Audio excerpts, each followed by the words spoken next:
The movie begins in a peaceful, quiet house where we see a man named Peter repairing an old radio in the attic. His wife comes into the attic and tells him, "Dinner is ready. Leave it and come down in 15 minutes." Peter nods and gets back to his work. As he fixes the radio and plays it, the clock in his house suddenly stops ticking. From inside the radio, he hears a woman's voice telling him to be quiet. Terrified, Peter turns the radio off. When he turns it back on, he sees a woman's shadow standing in the attic. When he turns it back on, the woman disappears. The next time he turns the radio on, the woman comes running towards him and shouts, "Shut up." Terrified, Peter turns the radio off again to check what's going on. Peter turns on the radio once again, and this time the woman turns it off herself. As he walks back in fear, he trips over a toy. There is a noise and a man's body grabs him by the neck. Peter's wife also comes up to check on him, and then we hear her scream and the screen goes black. In the next scene, we see Peter's daughter, Emma. She was a very good singer and had come to audition. However, due to her nervousness, she fails to sing a single word and leaves. Returning home, Emma's friend congratulates her on her audition, but Emma sadly tells him that she once again left the audition due to her nervousness. Her friend, Saba, tries to encourage her, and just then Emma receives a call from her mother. Extremely nervous, Emma returns to her hometown with Saba. Her mother was admitted to the hospital with numerous injuries. Just then, the doctor arrived and asked Emma to meet him alone. He explained that her father had fallen down the stairs, causing a brain injury. A blood clot had formed in his brain. Consequently, his condition was critical. He was admitted to the ICU and had several broken ribs and bones. The doctor also revealed that Emma's mother also had injuries on her body, leading the doctors to believe that her father had tortured her mother, and that during the entire ordeal, Emma's mother had pushed her father down the stairs. Because of this, Emma's mother was also being kept under observation. Emma encouraged her mother, saying that her father was doing better. "You should stay in the hospital tonight," she said. "I'll take you home tomorrow." Emma's mom panics at the mention of the house. She tells her not to go home. She also tells her that Peter tried to kill her. But at that time, your dad wasn't inside Peter. His soul was possessed by something else. Emma can't understand anything she's saying. Seeing Emma's mom frightened, Saba tells Emma that they should book a hotel. But Emma says, "No, we'll go home. I want to check what's there." Her mom, so nervous, returns home. Emma shows her friend her recording studio, explaining that she's been singing here since childhood and that it's where she recorded her first song with her dad. She then takes Saba to the attic, her dad's secret place. His hobby was collecting and restoring old things, which he used to do there. Emma becomes extremely emotional watching all this. She tells Saba, "I can't believe Dad could even hit my mom." Saba reassures her, saying, "This is definitely a misunderstanding and will soon be cleared up." With that, he goes downstairs to prepare dinner. The typewriter starts working on its own and the word "help" appears on it. Panicked, Saba calls Emma and they see that every food item in their house has gone bad. Emma thought her mother might have bought these items a long time ago. Saba goes to get food, and Emma starts listening to a recording. Suddenly, the recording stops. Time stops as usual, and the house falls into silence. The radio upstairs starts playing, and a voice comes through Emma's headphones. "Be quiet, he's coming." Emma takes off her headphones and hears the radio's voice. Just as she was about to go into the attic and turn it off, a woman's soul turned off the radio, and Emma was terrified. She was terrified. Confused, Emma turned on the radio and saw the woman's shadow standing in the room. As soon as she turned it off, the woman disappeared. She turned it back on, and this time, seeing the woman approaching her, she turned it off. Frightened, Emma went downstairs to find Saba calling her. Before she could answer the call, her mobile phone battery died. Her landline was now working. She was terrified. She remembered the woman's voice. "Don't make a noise. He can hear." So she immediately picked up the landline and put it aside. As soon as she did this, a man's figure appeared before her and grabbed her by the throat. Then, in the next second, he released her and the spirit closed all the doors and windows in the house. Panicked, Emma tried to open a door, only to see the typewriter start working again with the words "help" written on it. Emma realized someone was trying to communicate with her. She restarted the typewriter. Before she could ask any questions, the man's spirit picked up the typewriter and threw it away.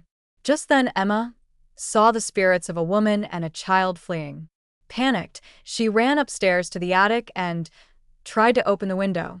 During the process, her foot again hit a toy and the radio turned on. She saw a child's spirit quickly turn it off and run away. To find out what was going on, Emma turned on the radio again. She saw the spirits of the girl and child, who were both trying to tell her to turn it off. But before she could do so, the spirit of the man attacked her, knocking her unconscious. As soon as Emma fell unconscious, the woman turned off the radio. As soon as Emma regains consciousness, she panics and goes downstairs, grabs her phone, and locks herself in the studio. After charging her phone, she first tries to text Saba, but there's no signal inside. Saba is standing outside the house, calling out loudly to Emma. Frightened, she leaves the studio and tries to call Saba, but she hears Saba's phone ringing from inside. Upon exiting, she sees Saba in the laundry, clutching his head. He had barely entered the house through the back door of the basement, and as soon as he entered, he started having a headache. Emma gestures for him to be quiet, picks him up, and brings him into the room. Writing with a pen and paper, a nervous Emma tells him they can't talk here. Is anyone here? She asks Saba. Did you see anything? Saba tells her. His answer seemed strange to Emma, but she took him inside the recording studio. When she tried to play the women's voices from her recording, Saba couldn't hear anything. However, Emma could still hear them.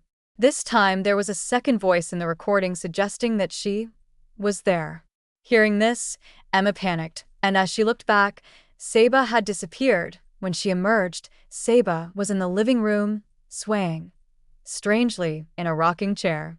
Behind the same chair, she also saw the woman, who signaled her to remain silent and then disappeared.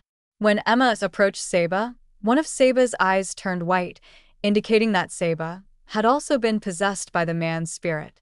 Saba began attacking her, strangling her. Emma freed herself by slamming her leg against his. Terrified, Emma was now under attack. Just as he's about to attack, the radio comes back on, and a girl pushes Emma, causing her to fall, transporting her to another world. This house in the other world was exactly like her own. The girl was actually showing Emma a vision of her old life. Her mother was telling her to be quiet because her father, who didn't like their voices, was due to arrive shortly. He had lost an eye in the war, which made him constantly angry. The man, whom the woman feared, also enters this very scene, but she was so frightened that a plate fell from her hand and broke. The sound of this angered the man so much that he hit his wife hard as punishment. The girl, who was watching all this, stepped back in fear, and the radio, which was currently at Emma's house, dropped from her hand. The radio's sound only increased as the man's anger grew. The girl turned off the radio. She tried to turn it off, but the radio wouldn't turn off. In a fit of rage, the man tried to strangle his wife. When his daughter came to her rescue, her mother was already dead. The child had also been stabbed in the heart. The man held his daughter's throat, and before dying, he stabbed her. Watching all this, Emma began crying and screaming. Meanwhile, we see Emma emerge from her vision, where the possessed Saba had attacked her. She picked up a toy lying nearby, hit him on the head, and, saving her life, ran back into the studio. When Saba followed her, Emma quickly left the studio, locked it, and stood in another room, playing music to torment the soul of the man inside Saba. To protect herself, Emma had once again locked herself in the attic. Before leaving, she had also turned on all the appliances in the house so that their noise would create chaos in the house. Saba, who was extremely fed up with the noise, broke all the speakers in the studio and came out of the studio. He even came inside the attic. Emma was still harassing Saba, and Saba started having severe headaches. Before the man could let go of Saba's body, the lights went out and the house fell silent once again. Just as the man was about to attack Emma again, the radio automatically turned on and the voices of his wife and son began to echo from within. The spirit was so tormented by these voices that he forgot to attack her and sat there, and Emma realized that this man hated the noise of his daughter and wife more than any other noise in the world. He hated their voices. Meanwhile, the girl and child appeared before Emma and grabbed her hands. They screamed so loudly that the man was devastated. Seeing them, Emma also began to scream with such force that the entire house reverberated and shook. Finally, exhausted by the noise, the man abandoned Saba's body and left. As soon as he left, the souls of his wife and son vanished. Emma understood that their souls had now returned to their true place, to heaven, where they should have been. Saba had also recovered, and Emma embraced him. A few days passed, and the atmosphere at home improved. Emma's mom and dad also recovered and returned home, and they enjoyed a few days. During this time, Emma's mom told her, "The person who hit me that day wasn't your dad." Emma reassured her, "I know. I saw it was someone else." With that, she embraced her mom, and a few days later, they both left.